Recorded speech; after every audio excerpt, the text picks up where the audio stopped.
So under one of my latest videos, I received a comment where someone gave me advice telling me that cultural differences on top of having Aspergers can make it extra difficult to socialize with people in my area. And there were other people saying, well, when you have Aspergers, it's like this, it's like that. And it's funny how all those people come to this kind of conclusion because, for starters, I am not very open about my diagnosis. It's not something I carry on my sleeve. Sometimes, when someone will say, I am on the spectrum, I might whisper to them, I am on the spectrum too. But on my channel, I have only mentioned I am autistic once. That was where I was explaining how the word autistic comes from a Greek word or something, and then I mentioned Asperger's under an obscure reply to a comment, but that's it. I am not very open about my diagnosis, and that is mainly because I don't really believe in said diagnosis. You see, I don't like to say I have Asperger's. I instead say I have been diagnosed with Asperger's as a child, but that doesn't mean I have it, and that's because I don't think anyone has it. Let me explain what I mean. You see, whenever someone says those people have Asperger's, that implies that other people don't have Asperger's, and those other people are commonly referred to as neurotypicals or NTs. But here's the thing, I believe that true NTs are as rare as unicorns. I don't believe they exist. I think everyone is autistic to some degree, which is why it's called the autism spectrum. And I believe everyone is actually on the spectrum more or less. Therefore, I think saying this person has autism or Asperger's and this person does not is very black and white, and I think it causes more harm than good. So let me first explain how someone gets diagnosed with Asperger's. So it's basically a therapist who looks at a list of specific criteria, and the criteria are pretty different from each other.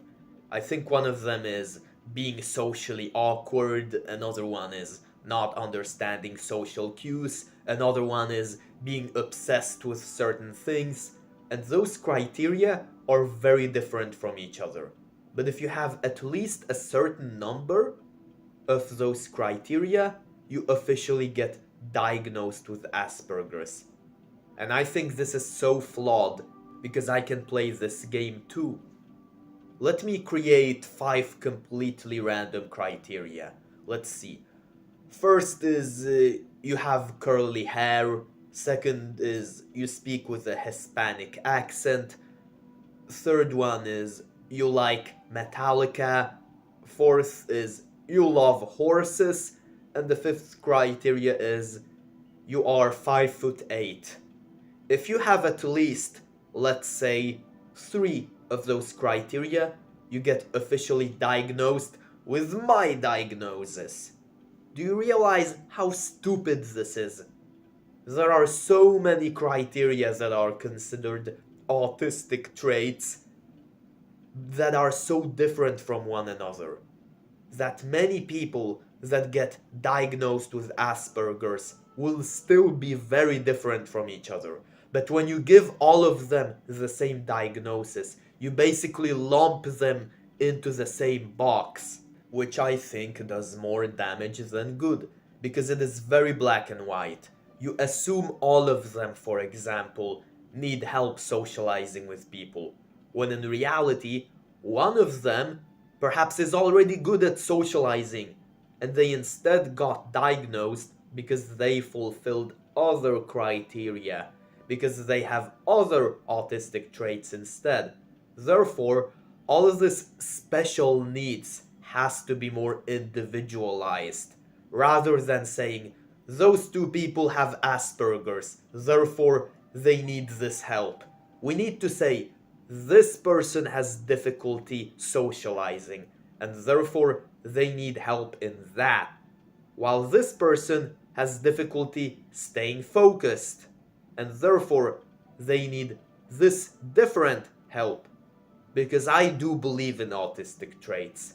And I even believe there are people who don't get diagnosed with autism or Asperger's who still need help with, for example, socializing.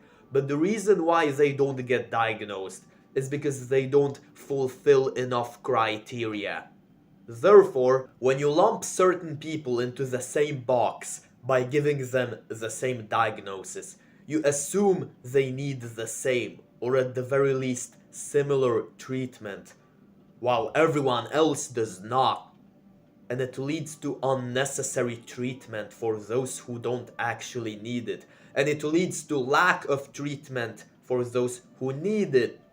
And from a societal perspective, there is a negative stigma around people with Asperger's, because stereotypical traits in people with Asperger's, which I have to remind, do not manifest in everyone with the diagnosis, and might still manifest in people without diagnosis, is the problem with understanding social cues and knowing how to behave in different social situations, which leads to people getting uncomfortable around you. And what does it mean when you make people uncomfortable? Including your crush and people you are romantically interested in, if they feel uncomfortable around you, what do you think that means? It means that you are a creep. It means that you are unattractive. So it means that whenever someone gets diagnosed with Asperger's, people will assume this person is basically unattractive and creepy. But I have been diagnosed with Asperger's, and yet I have managed not to be unattractive or creepy. And maybe some terminally online loser will overanalyze my behavior, and they will be like, "You are unattractive, lol, you're a creep." But I am not terminally online, and I do hang out with a lot of different people in real life, and they don't think I am some unattractive creep. And I know that, because if they did think that, I would have realized that, because I am able to realize such things, because I am extra good at paying attention to the world around me. This might be an autistic trait within me, but overanalyzing the world around me helps me survive, so I am not ashamed of it. However, if you still think Asperger's is a real thing, let me ask you, do you know how Asperger's was discovered? You see, roughly 100 years ago, there was this man. His first name was Hans, and his last name was, surprise, surprise, Asperger. He discovered that some children around him were not the same as others, and so he decided to give those kids a diagnosis. Basically, he was like, those people are different, so something must be wrong with them. They're not like you and me, which means they must be evil. We must solve the problems of war. Yeah, it's like racism. We should instead accept that we all are different, rather than assuming everyone should be the same and thinking those who are not must have some illness. Because, as I kind of said before, everyone is on the spectrum and everyone has autistic traits. Which is why I don't believe in true neurotypicals. For example, apparently one popular difference between NTs and people with Asperger's is that people with Asperger's have to learn how to properly socialize, how to read social cues and things like that, which is something NTs supposedly already know instinctively. However, Let me show you this video. One of the biggest reasons we have so many challenges when it comes to social skills these days, we don't tell stories in person, we rely on digital communication. Let's say you went to Spain. Instead of telling your friends, hey, I went to Spain, it was amazing, you would put a couple of pictures up on Instagram and you would expect everybody to know what you're doing. I remember meeting a couple of friends after they came back from Mauritius from a while, and I said, hey, how's it going? They said, didn't you check all the pictures that I uploaded on Instagram? So we're not practicing the skill of actually talking to people. We're practicing the skill of just putting something up on a board, on a social media platform, and we don't have to talk to anybody. We're getting more and more disconnected from actually talking. So when you don't practice talking, what ends up happening? You end up losing that skill. So this video claims that when people are on social media, they never learn how to properly socialize and therefore they become socially awkward. But assuming a lot of those people are NTs, they already should know such things instinctively, which would mean they don't have to learn how to socialize, and thus social media should not impact their abilities to socialize. Or maybe it's possible that nobody truly knows how to socialize instinctively, and thus everyone has to learn those things. It's just that perhaps some people learn those things faster than others. But everyone has to learn nonetheless. This is why I have a problem with people saying, oh, people with Aspergers have to learn things that are common sense to everyone else. Because everyone has to learn all of this. Furthermore, I am able to observe autistic traits within everyone. In that video where I mentioned autism, I said a common autistic trait is being self-absorbed, which, for example, means you talk a lot about yourself. And the reason why I said that was because I tried to hammer in the message that a lot of the times you should let others speak. But why should you let others speak? Well, because everyone wants to talk about themselves, right? Because everyone is autistic to some degree, and so you should let them be autistic. Now, another common autistic trait is lacking a certain algorithm in your brain which allows you to form abstractions, and it's something Temple Grandin discovered. But to summarize, it means you have a very rigid view of the world. If you move a chair in the kitchen, you no longer think it's a kitchen. It feels like a different room, which also means you have very rigid preferences. Things have to be this way or otherwise it's not the same thing. For example, a stereotype within people with Aspergers is that they always have to eat specific food. They always have to eat food with round objects, for example, such as round pasta and round salami, because if the food is not round, it is not considered food, and those people then think it is straight up inedible. A lot of us have heard this kind of stereotype, right?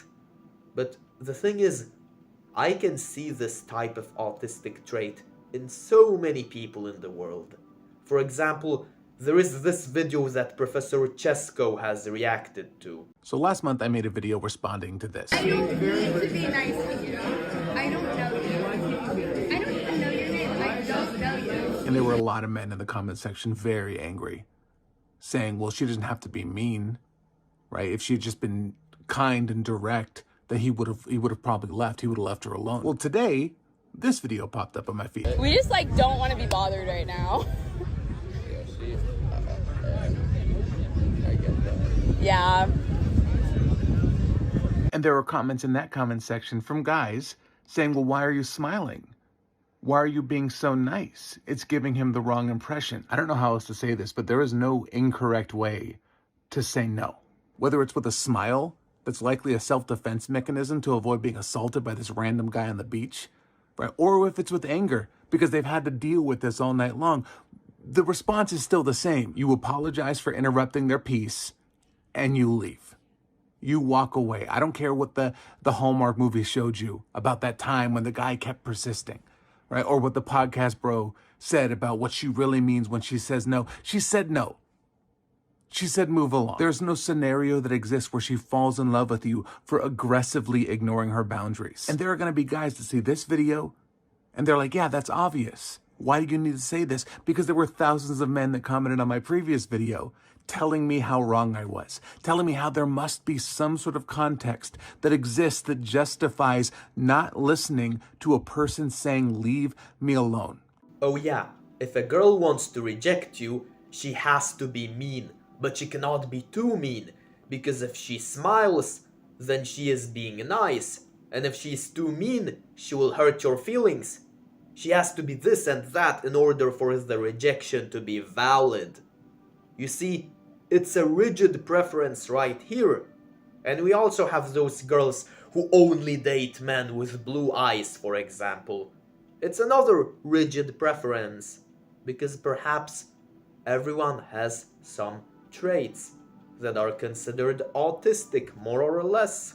Which is why I think it is harmful to classify certain people as having Aspergers or not having it, or whatever. I think everyone is on the spectrum, and I don't believe in neurotypicals. And I want to show people that just because you have Aspergers does not mean you are this awkward creep or whatever.